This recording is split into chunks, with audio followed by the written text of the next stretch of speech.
প্ৰথম সিনেমা হিয়া দিয়া নিয়া তাৰপৰে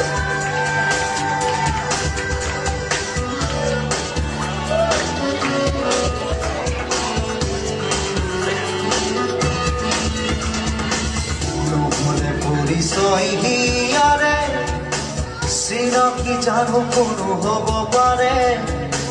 নহলে পৰিচয় হিয়াৰে চিনাকি জানো কোনো হব পাৰে লৰালি ঘাটে ঘাটে মলি থাকোতে